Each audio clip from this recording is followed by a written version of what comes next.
want you to get up now. I want all of you to get up out of your chairs. I want you to get up right now and go to the window, open it, and stick your head out and yell, I'm as mad as hell, and I'm not going to take this anymore!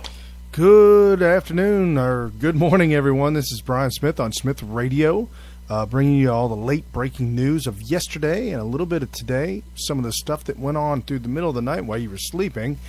This is the morning update.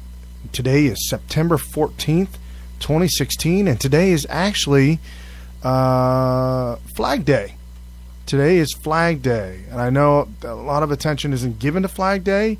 The biggest attention that has been given to the flag is most recently with multi-millionaire, black, stupid, racist football players who decide to take a knee and kneel down at the side of the sidelines while the national anthem is being played. Ignorance, absolutely, 100%. And just for that, I'll have you all rise. And one of the greatest national anthems that has ever been sung. I'm not a big fan of Lady Gaga. I'm not. I think it's kind of goofy. However, Super Bowl 50 goes down in history as one of the greatest national anthems ever sung. Cameras were zoomed in on these big, massive 250-pound football players just welling up, just tearing up. So I'm going to play that as we start our show off for September 14th, National Flag Day.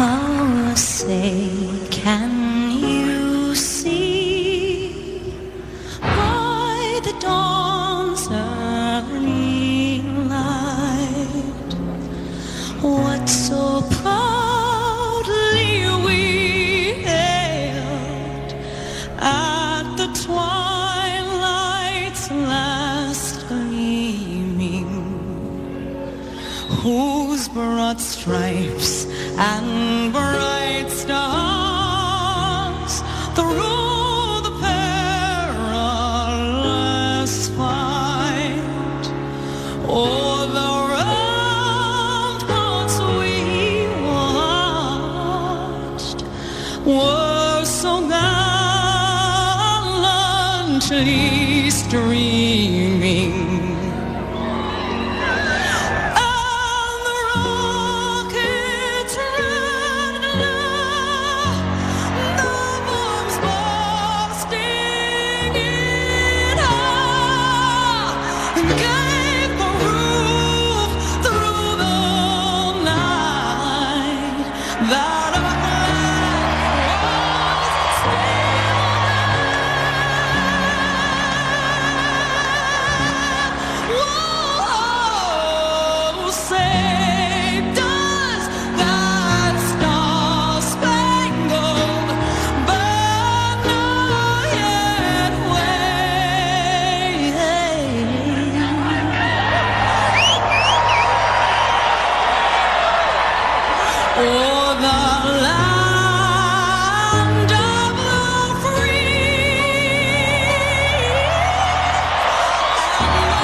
The U.S. Navy Blue Angels. And thanks to those sailors and Marines and our troops serving around the globe. I could listen to that a million times. I could listen to that over and over again. And I'm not going to be the first one to tell you folks that I know everything about the history of the flag. I know everything about the history of the national anthem. I know everything about Francis Scott Key, that there is to know, and I don't. I don't. A lot of the things that I've learned about America, which is, it's so sad. It's unfortunate that I've learned it this way, but the knowledge that I have about America is because of all the barrage of attacks that have come from the left. We had a friend of ours, I mean, if you want to call it a friend, that is a Cuban communist sympathizer. And this individual, out of the blue for some reason, started to attack me and to win me over to sympathize for Cuban communist. And I told this friend of ours, I said, I don't know anything about Cuba. I don't know anything about that situation down there. Well, the attacks became relentless, on and on and on. And so finally I boned up on it. I watched some movies, looked at some documentaries. I started reading about it. I started doing some studying on it. And I even talked to some of the older folks who were alive at that time. What was their take on it? What were their ideas about what was going on during Castro's reign and the Bastille reign that had left, and how Castro came into power, and what role did Che Guevara play in the whole thing, and why does he have this love affair with Cuba and this love affair with the Castro family and Che? And so I delved into it. Now I know enough to be able to throw it back in any Cuban communist sympathizer's face and really lay out the case, and whether they understand it or not, or comprehend it or not, it's nothing to do with me, but I can lay out the case that will blow them away, and they have nothing but fact all over their face. So some people have egg on their face, they have fact on their face. So just kind of lay it out there like that. Towards the end of the show, this is only going to be a real quick show. Like I said, this is the morning update. We are day 55 until the election. The election will be held on the 8th of October, the second Tuesday of October, and it's looking really bad for Hillary. It's looking worse and worse and worse as the days go on, and as things start to progress. Just a quick little teaser at the end of the show before I close it out. I've got a little segment, a little story about Francis Scott Key, about the national anthem, where it came from, the men who lost their lives, and the entire story. Just a clip, but it wraps up, summarizes the entire story of the national anthem, and for those morons that decide to sit out or take a knee during the singing of the national anthem and the hand over your heart looking towards the flag. After you hear this, you will have a clear understanding of how ignorant these fools are.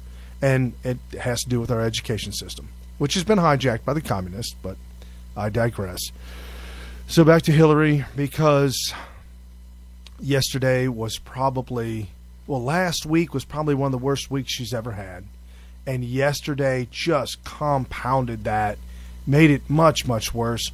WikiLeaks has come out with a treasure trove. I mean, this is probably some of the most damning information that has come across the pipe. I mean, I'm beside myself and I'm shocked. And WikiLeaks leaves,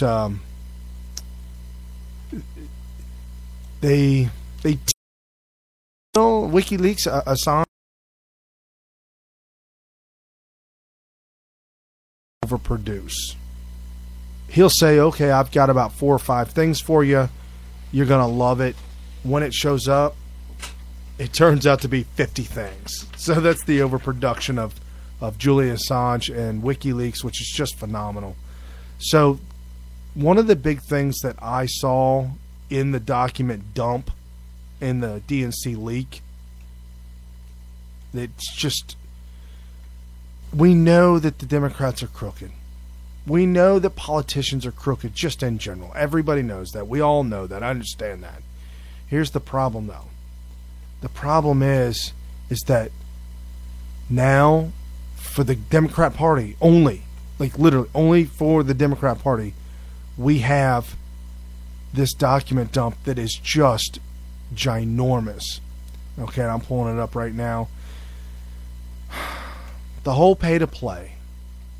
We've talked about the pay-to-play when Hillary Clinton was Secretary of State, and now these new emails, this document dump, is now implicating Barack Hussein Obama as well.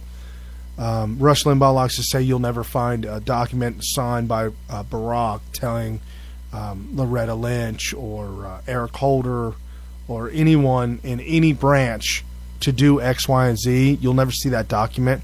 However, these emails are now showing that Barack Obama appointed Hillary Clinton knowing that there was going to be pay-to-play, that there was going to be money in exchange for X, Y, and Z.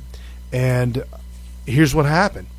There is an entire list, and it reads out like a mafia list. It reads out like something straight out of Al Capone from the 1930s. I mean, these politicians are thugs. They're thugs. They're bums, and they pay money to play ball. And we'll stop. The list that I'm looking at right now is a list of 57 individuals.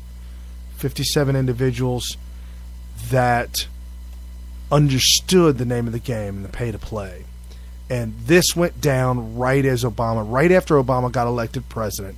So the donations as of November, scroll back, all the way back, November 28th, so right after Thanksgiving of 2008.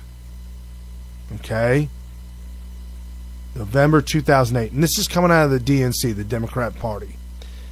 And these are the individuals, 57 individuals on this list that show and dictate the amount of money that has been given to the Democrat Party. It starts at 08 and comes forward. So as it reads, we'll just go with number 10. Mark Gorenberg. $2 million raised and donated to the DNC between the year 09 and 2013.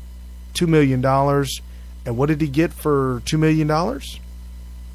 He got an ambassadorship. John Roos, $2.03, so just a little over $2 million between 09 and 2013. And he became ambassador of Japan. Huh, that's interesting. Elaine Chambers Donahoe, she was able to donate and raise $2 million between 2010 and 2013. She became ambassador to the UN. I'm not joking, folks. I'm not kidding.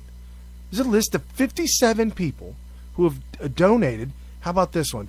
Tony West. He was only able to come up with a mere $1 million, just shy of $1.1 million, between the years of 2012 and September 14th. So 2012 and 2014. And he was awarded Deputy Attorney General. Robert Rauch was able to raise $1 million, and all they have is the start date was September 10th, and his position for $1 million is advisor committee for trade policy. And number one at the very top, Matthew Barzum, $3.5 million between 2009 and the present. He was ambassador to the UK and ambassador to Sweden. How about Julius Gronowski? $3.494, so almost $3.5 million between 2009 and 2013. And lo and behold, he became the chairman of FCC. It's just the corruption. The corruption with the Democrat National Party, the corruption with Hillary Clinton, the corruption knows no bounds. It goes on and on and on. It goes so deep. So we've got a lot of folks on Twitter right now as we're speaking that are digging into these files and looking into the treasure trove that was dumped yesterday. And one of the things that came up, one of the folks that really got into it and really looked into it, which was quite interesting, there's a lot of dry lawyer talk, if you will, real dry stuff that most people won't even get. And I didn't even get it myself. That's just not my thing. But as it was explained to me, the DNC has set up with all 50 states a system and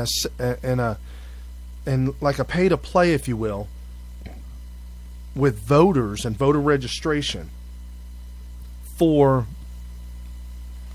the election, for the run-up, for the primary, for like Hillary Clinton, Bernie Sanders, and anybody else that was running.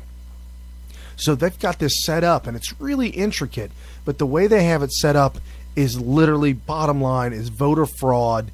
And for anybody to think that Bernie Sanders had a snowball chance in hell, there is just no way possible. It was never going to happen. It wasn't in the cards. It wasn't in the books. And come to find out, it's fact. It's not a joke. It's not fiction. It is fact. The DNC is rigged. There is no way in. There is no way out. It's all pay to play. And the reason why Hillary Clinton is being protected so much right now is because she was able to raise more money from foreign donors, whether it be from China, from Russia, from Nigeria, Pakistan, the Saudis, big money from the Saudis. She has been able to rein in because she's such a crook. She's been able to rein in so much money that the DNC has just showered her with whatever it is that she wanted. And right now, that's kind of biting them in the back end. They're having a lot of issues at the moment. And I know I brought up yesterday how there've been tweets and information been put out there that the DNC is now looking to maybe decide on a different candidate, or maybe a secondary candidate in case Hillary doesn't pull through, or if she's even still alive. And I say that tongue in cheek, but there's some leaked video that's come out that's just scary. That it was local ABC affiliate in New York slipped and said, here, I'll play the clip and see if you can hear the clip. Listen really closely, and this is what he was saying about Hillary Clinton right after her slip and fall on 9/11. We got that. And Pennsylvania. Okay. Good evening, everyone. I'm Sandra Wilson. And I'm Joe Torres. We begin with the breaking news about Hillary Clinton's death. And Pennsylvania. Good evening, everyone. I'm Sandra Wilson. And I'm Joe Torres. We begin with the breaking news about Hillary Clinton's death. Yes. Did you hear that? I know it's a flub, a slip, but I don't. Where are we going with this? We got that other sound. Yeah, I was looking for a better sound clip of that, and we had it. But anyway, so he said, we're reporting on Hillary Clinton's death. Yeah, you got me. And then apparently he went into his spiel and talking about her health and everything else. I don't believe she's dead. I don't. I think it was a flub. However, it's just such crazy, creepy things are coming out now.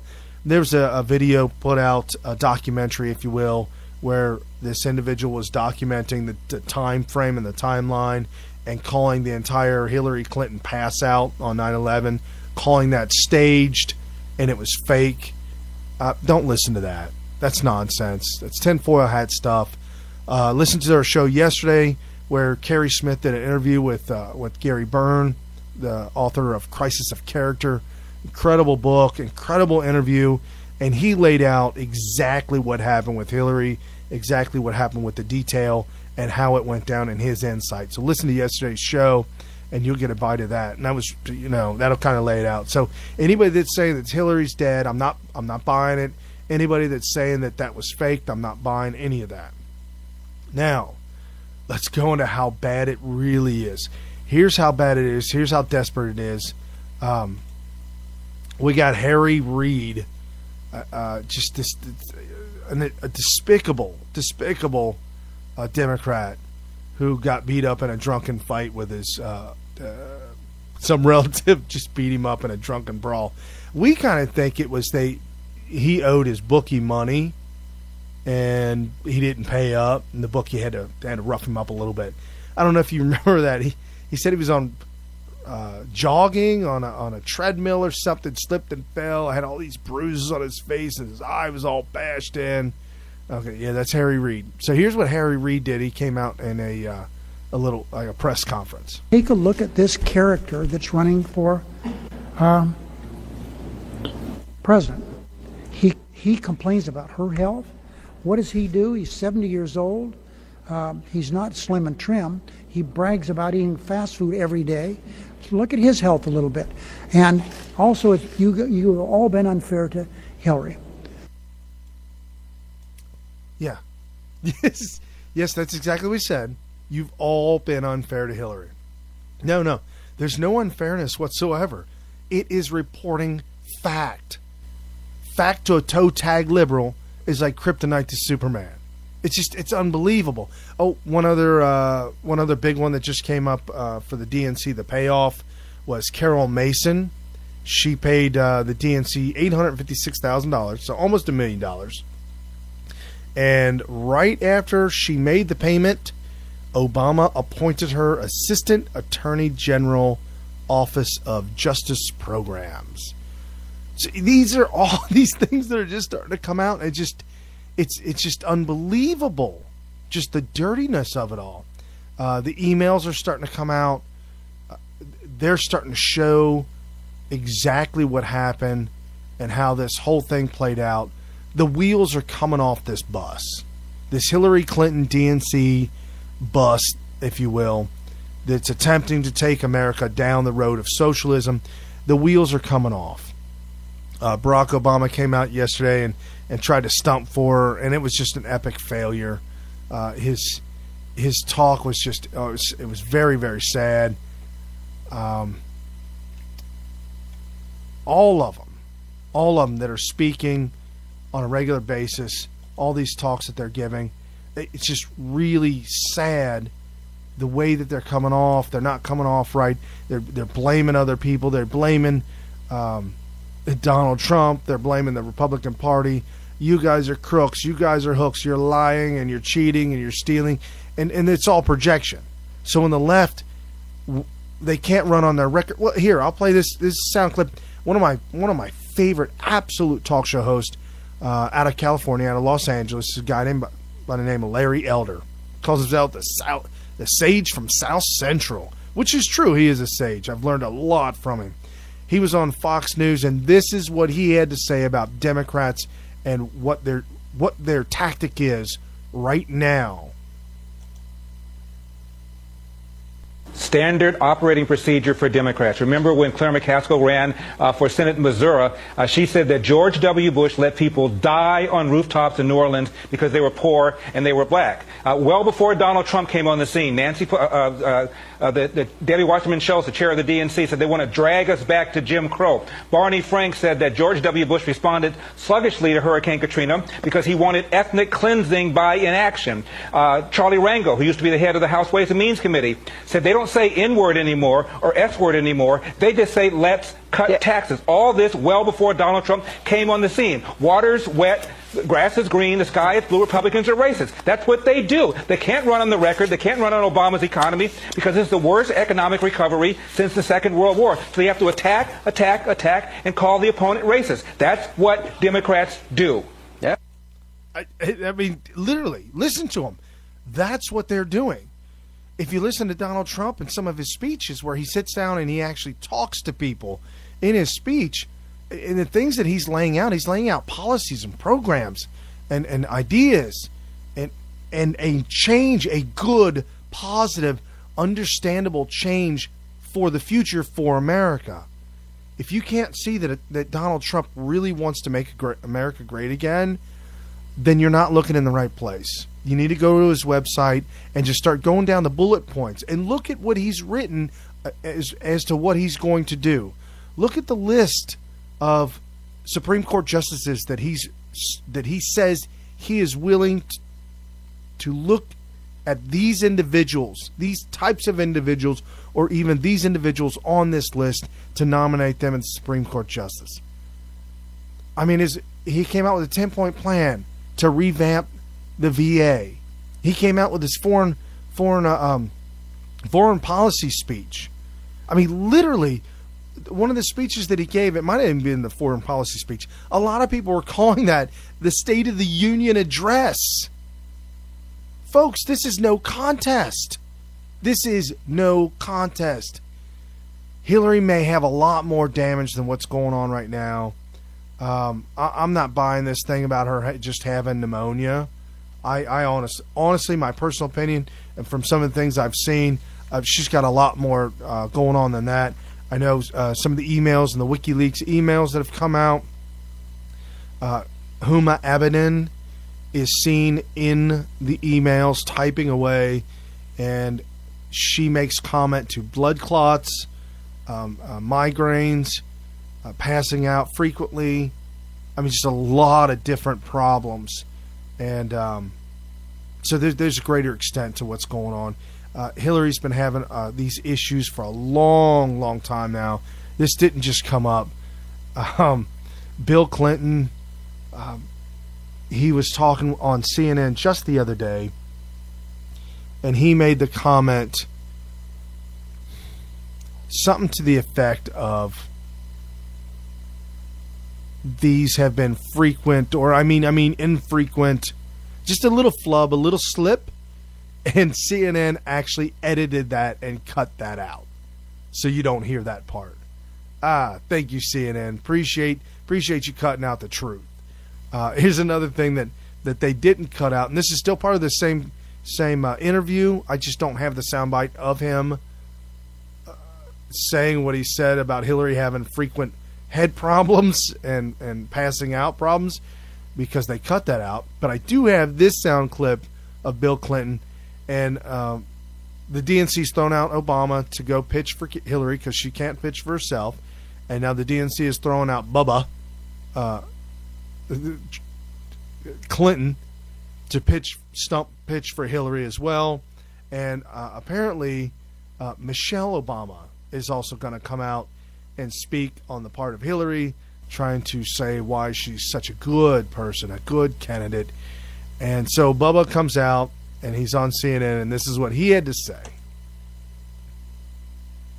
Rarely, but on more than one occasion over the last many, many years, the same sort of things happened to her when she just got severely dehydrated. Okay, and then the part they cut out would be right next, which is frequently this happens. I mean, infrequently. And so they cut back to it, and listen to this. And she's worked like a demon, as you know, as Secretary of State and as a senator, and she's worked like a demon, as you know, as Secretary. She's worked like a demon, as you know, as Secretary of State and as a senator, and in the years since, she's worked like a demon. I started thinking about that, and I asked my wife, I said, if you wanted to hire somebody like a maid or somebody to help clean the house, or maybe even a contractor to do some work to the house, whether it be exterior, interior, whatever, and money was no object, say you're rich and very, very wealthy, you're a multi-billionaire, which they are, and you wanted to hire somebody, a worker, somebody that works, and you found somebody, and that person was a demon, and you told a demon, I'm going to pay you to do this, this, and this. Will you do that for me? And the demon says, oh, yeah, I'll take the money. Sure, I'll do it for you. What kind of work would a demon do? Just think about that for a minute. The conclusion that I came up with, what type of work would a demon do? One answer. They're going to burn the house down. It's going to be literally a demon would burn the house down. She works like a demon. Well, yeah, she's burning everything down all around her. Oh, Bubba. Bubba's not looking too good either. He's looking kind of rough, kind of peaked himself at these times. It looks like he might need some rest as well. We got some tough things going on. Something else that went down this week, or not this week, but yesterday, was Jason Chaffetz. He is on Capitol Hill, and he's grilling the FBI on all these emails that are coming out. And he wants the FBI to turn over the transcripts of the interview that they had with Hillary, or documents that they have, just information. And obviously they've been stonewalling forever. All this I'm talking about, this is all the mess. There are multiple things to go on here that are just, we haven't even gotten to the October surprise. These are all the things that are lambasting Hillary, just laying her to waste. Somebody tweeted out on Twitter, said, you think this is God's hand once again attempting to save America? It's very possible. So here we go. We've got on Megyn Kelly's show, we've got Judge Napolitano, who gives commentary to Jason Chaffetz, who speaks to the FBI, and this is how this went down yesterday. Will the FBI provide to Congress the full file with no redactions of personal identifiable information? I cannot make that commitment sitting here.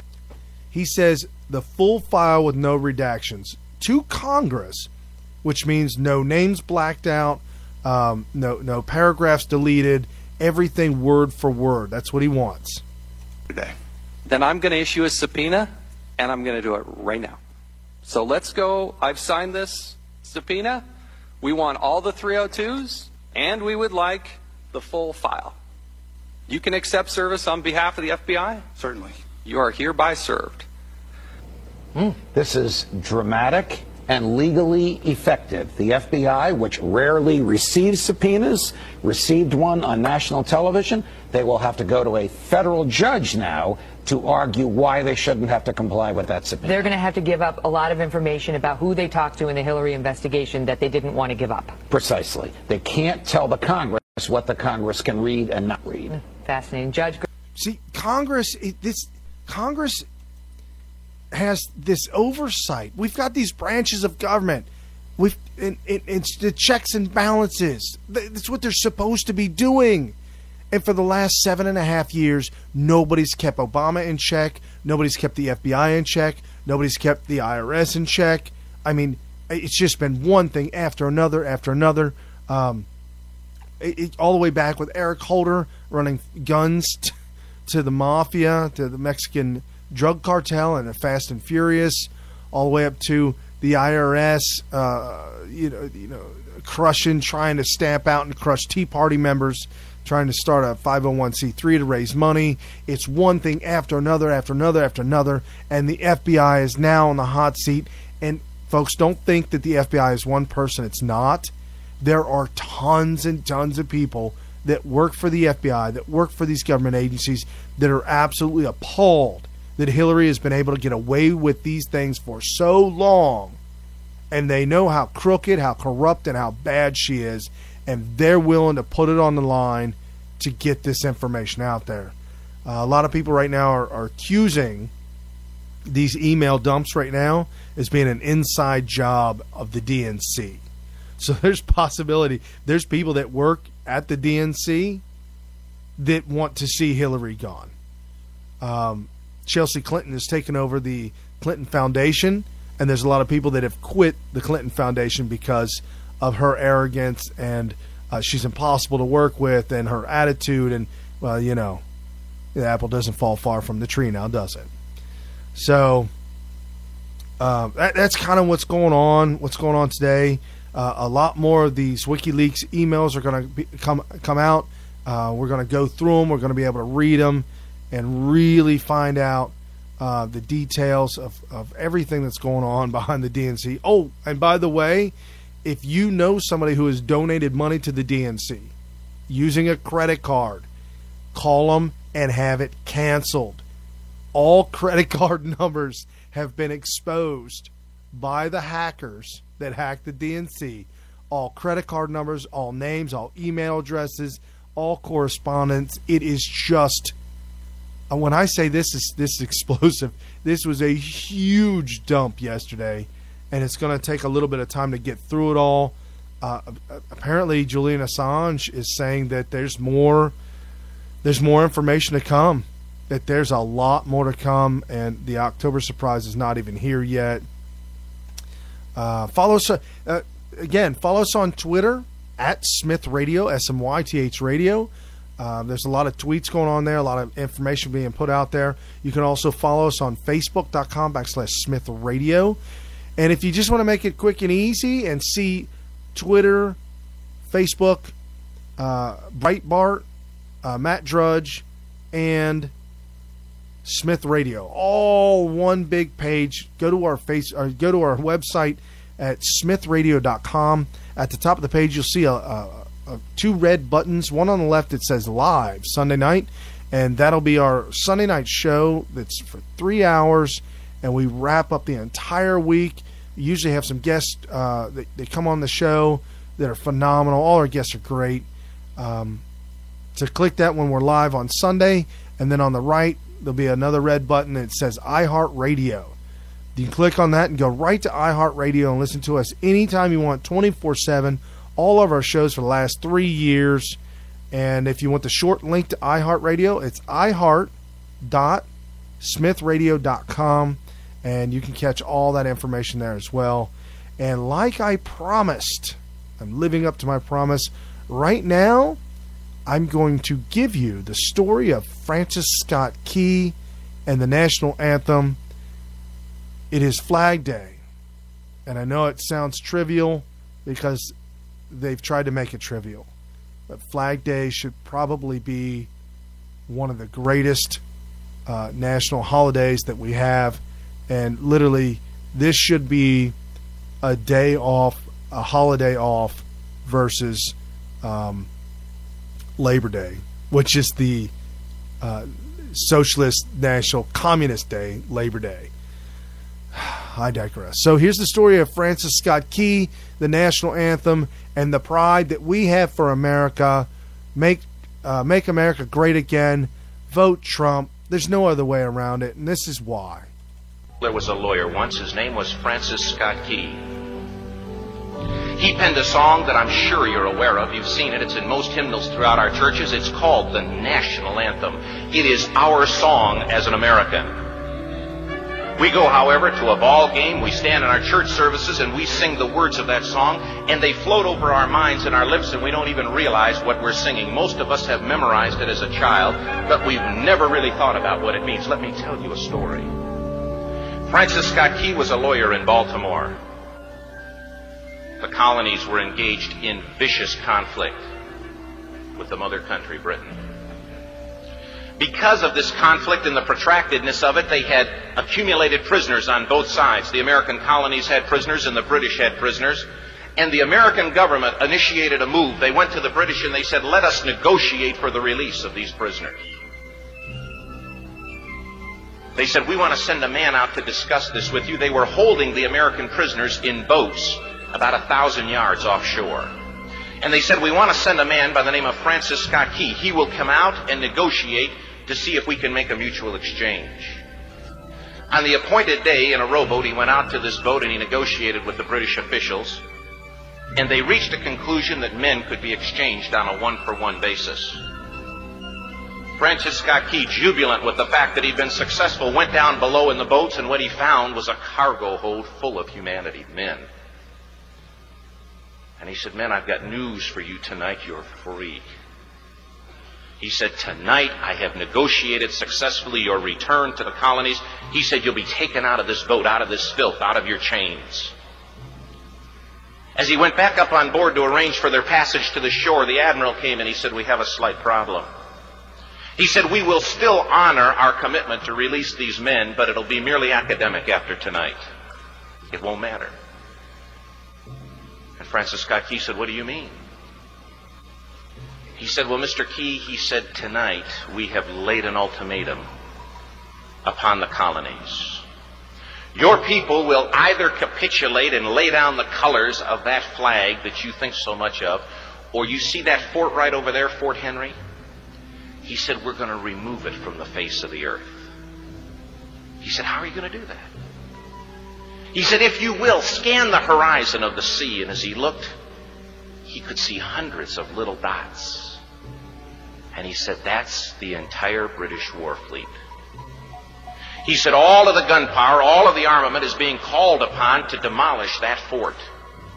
It will be here within striking distance in a matter of about 2.5 hours. He said, the war is over. These men would be free anyway. He said, you can't shell that fort. He said, that's a large fort. He said, it's full of women and children. He says, it's predominantly not a military fort. He said, don't worry about it. They said, we've left them a way out. And he said, what's that? He said, do you see that flag way up on the rampart? He said, we have told them that if they will lower that flag, the shelling will stop immediately. And we'll know that they've surrendered, and you'll now be under British rule. Francis Scott Key went down below and told the men what was about to happen. And they said, how many ships? He said, hundreds. The ships got closer. Francis Scott Key went back up on top and he said, men, I'll shout down to you what's going on as we watch. As twilight began to fall, and as the haze hung over the ocean as it does at sunset, suddenly the British war fleet unleashed. He says the sound was deafening. There were so many guns that there were no reliefs. He said it was absolutely impossible to talk or hear. He said suddenly the sky, although dark, was suddenly lit. And he says from down below, all he could hear the men, the prisoners, saying was, tell us where the flag is. What have they done with the flag? Is the flag still flying over the rampart? Tell us. 1 hour, 2 hours, 3 hours into the shelling, every time the bomb would explode and it would be close to the flag, they could see the flag in the illuminated red glare of that bomb, and Francis Scott Key would report down to the men below, it's still up. It's not down. The admiral came and he said, your people are insane. He said, what's the matter with them? He said, don't they understand this is an impossible situation? Francis Scott Key said he remembered what George Washington had said. He said the thing that sets the American Christian apart from all other people in the world is he will die on his feet before he'll live on his knees. The admiral said, we have now instructed all of the guns to focus on the rampart to take that flag down. He said, we don't understand something. Our reconnaissance tells us that that flag has been hit directly again and again and again, and yet it's still flying. We don't understand that. But he said, now we're about to bring every gun for the next 3 hours to bear on that point. Francis Scott Key said the barrage was unmerciful. All that he could hear was the men down below praying. The prayer, God, keep that flag flying where we last saw it. Sunrise came. He said there was a heavy mist hanging over the land, but the rampart was tall enough. There stood the flag, completely nondescript, in shreds. The flagpole itself was at a crazy angle, but the flag was still at the top. Francis Scott Key went aboard and immediately went into Fort Henry to see what had happened.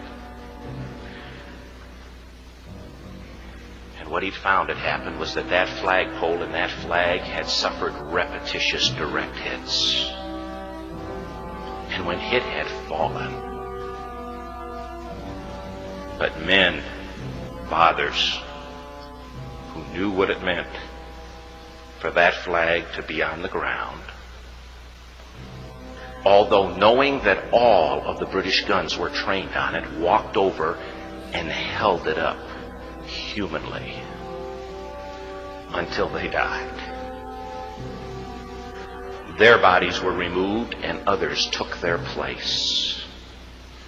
Francis Scott Key said what held that flagpole in place at that unusual angle were patriots' bodies. He penned the song, "Oh, say can you see by the dawn's early light what so proudly we hailed at the twilight's last gleaming? Or the rocket's red glare, the bombs bursting in air, gave proof through the night that the flag was still there.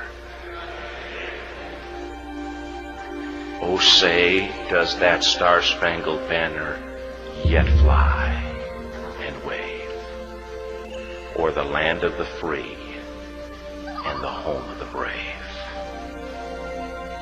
The debt was demanded. The price, it was paid. Oh, say, can you see by the dawn's early light what so proudly we hailed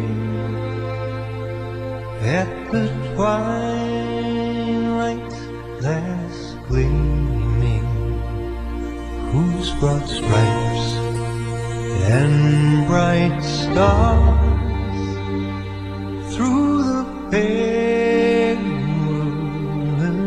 fight o'er the ramparts we watched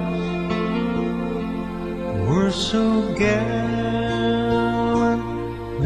streaming, and the rockets spread clear, the bombs bursting in air gave proof through the night that our flag was still there. Oh, say, does that star-spangled banner yet wave o'er the land of the free and the home of the brave?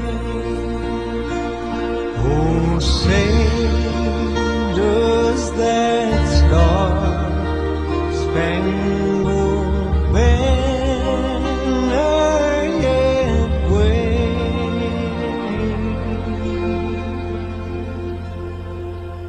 o'er the land of the free and the home of the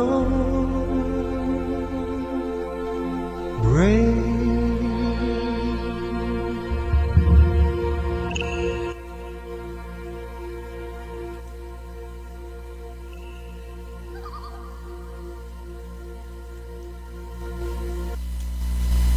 For love of country.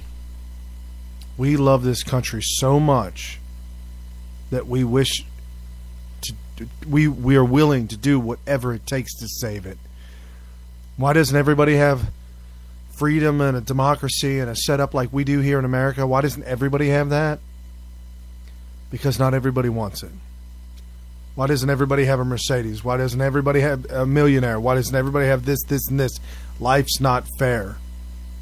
But if you want it, you can go get it.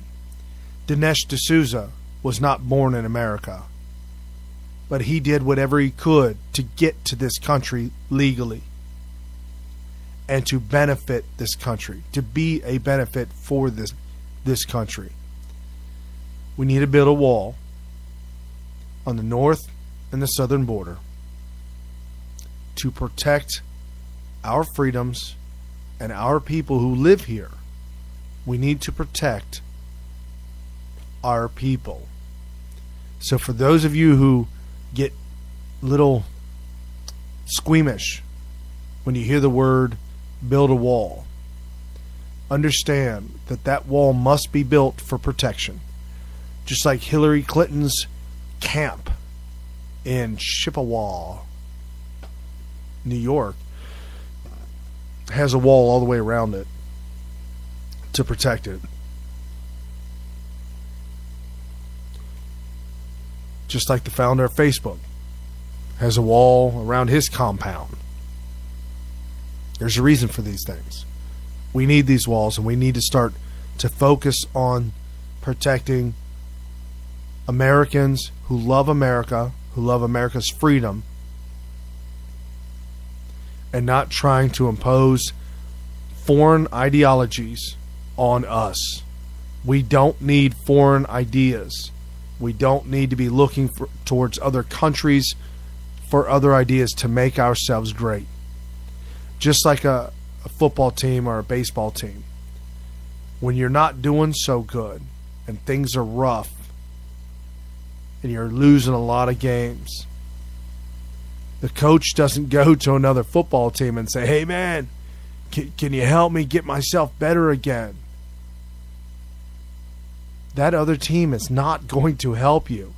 It's just like the Democrats trying to tell the Republicans what they need to do to win elections. Yeah, that's wrong. Donald Trump is probably one of the most hated, maligned candidates to ever run for president.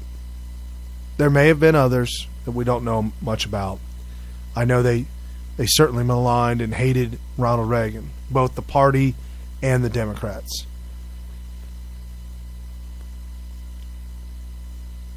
But Donald Trump, from as much as I can tell, from as much as I can see, first off, is not a politician. Secondly, everything he has said he will do in his life, he's done. He's goal-based, goal-oriented, results. Private sector results. You don't become a billionaire overnight. It takes a lot of hard work, a lot of tenacity, a lot of stick-to-itiveness. And for the first time ever in his life, he's being attacked, being called a racist, a bigot, homophobe, Islamophobe, all these evil, just awful things, one after another, after another, after another. Hillary Clinton laid out a barrage of hate-filled hate. What's amazing is that Trump came out yesterday on Sean Hannity's show and made the comment that he hopes Hillary gets well.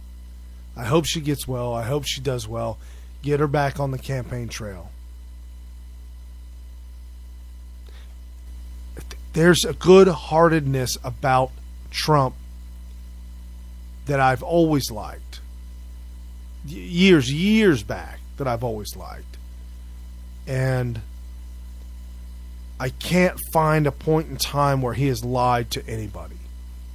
He's self-funding his own campaign efficiently and inexpensively, if you will. Clinton is outspending him 6-1 in negative ads, and yet he's pulling ahead. That's got to tell you something. And that whole David Duke thing that's coming back up in the news again, they're bashing him, not denouncing David Duke, KKK Klan member, all these things. I mean, it's just Kerry Smith put out on Twitter some information from the past, from back in the early 1900s, where Democrats were accusing Republicans of being part of the KKK as well back then. It's all projection. It's from them. That's what they do. They project all the time. They're always projecting. So whatever they accuse you of doing, it's because that's what they're doing. Here's an interview from years and years ago of Donald Trump. And here's what he has to say about David Duke. This was back when he was going to run, not Republican, not Democrat, but a third party. And this was his whole take on it. And he was going to announce at this time whether he was going to run or not. On Close Up this morning, Donald Trump. After months of toying with the idea of running for president on the Reform Party ticket, the billionaire real estate developer has finally made a decision. I sat down with Donald Trump and asked him what he's going to do. I've made my decision. I'm not going to be running. The party is, as you know, self-destructing. Jesse has left, and that's a problem. And so I will not be running. Not running for the nomination of the Reform Party, or not considering any run for the presidency this time around? Not considering a run. Nothing could change your mind with that? No. Totally not. When you say the party is self-destructing, what do you see as the biggest problem with the Reform Party right now? Well, you've got David Duke just joined. A bigot, a racist, a problem. I mean, this is not exactly the people you want in your party. Buchanan's a disaster, as we've, covered. Jesse's a terrific guy who just left the party, and he, it's unfortunate, but he just left the party. He's going to be doing his Independence Party from Minnesota, and he's a terrific guy and a terrific governor, and he's got a great future. And I've always said, Matt, that I would run if I thought I could win, and in order to Not only the nomination, but the presidency. The whole thing. I don't want to get 20% of the vote, and I think I could, and I know I could get the nomination. I mean, New York wants me, Texas wants me, many of the states want me, and they're rather devastated because they don't like the alternatives. But I always said, and I said to you, if I could win the whole thing, you can only win the whole thing with a totally unified party. You're sure this isn't, and some critics of yours are going to say this is a great excuse for Donald Trump to back out now because they're going to say, first of all, you're thrown off the ballot here in New York. No, excuse me. New York backed me 100%. The head of New York, Jack Essenberg, is 100% of my camp. You have a communist. You're on the ballot. Communist. No, but New York is backing me. The New York party totally backs Donald Trump. The polls came out great. The polls... Well, let's stop. Let me talk about the polls. Latest Zogby poll that I saw, February 6th, 2000. If the election were held today, over 40% of the people would vote for Gore. Over 40% of the people would vote for Bush. By the way, you've called them Gush and Bohr. And 3.2% of the people would vote for Donald Trump. Given the margin of error... If the polls... Excuse me, Matt. If the polls are staged in a certain way where people believed I was running, I mean, the biggest problem I had is people really never believed I'd want to do it or I'd run. And in those polls, I do amazingly well. I get 24, 25% of the vote in those polls. You see where that's going? They're still playing with the polls. They're still toying with the polls. Matt Lauer. Oh, it's so frustrating. He wasn't running, and they were polling him, and Matt Lauer is still trying to destroy him, saying, no, you couldn't make it if you wanted to because you don't have the numbers. And he's like, well, Matt, I'm not running. I'm not even running. I'm not even on the ballot. So there's not even a question. So this is all the way back in Al Gore and Bush days. And it's unfortunate we got what we got with them, It's a tough... It's a tough situation, folks. So that's about the end of the show for today. Stay tuned. Listen to us on Sunday night when we have a full 3-hour show. Plug into our daily updates every morning at 6:30 to 7:30 a.m. on the East Coast time. Facebook, Twitter, YouTube. Our YouTube channel is absolutely blowing up. Look for us, Smith Radio. We are all over the place for you.